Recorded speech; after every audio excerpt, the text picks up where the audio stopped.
Consumer spending continues to surprise to the upside this year, even as confidence falls.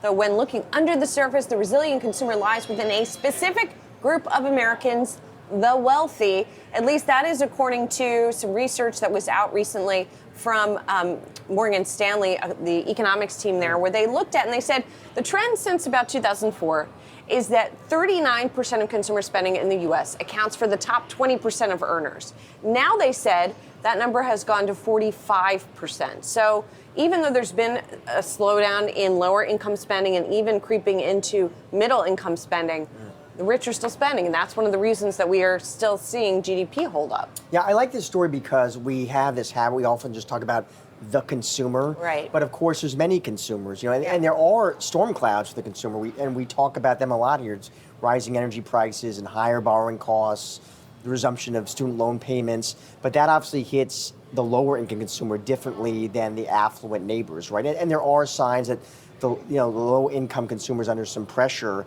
So you're relying on that affluent consumer even more to carry the baton. And what matters to that group, according to Morgan Stanley, is housing wealth, right? Yes. And home prices, they note, are up 40% since pre-COVID levels.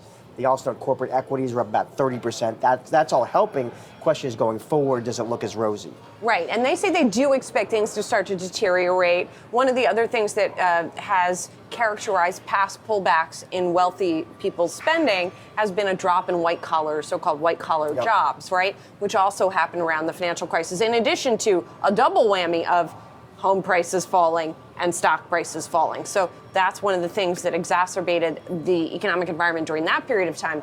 Now, Morgan Stanley doesn't seem that pessimistic. They say things will start to sort of deteriorate, but they're not looking for a sharp fall because they're looking for sort of stagnant home prices next year, but not a fall off a cliff.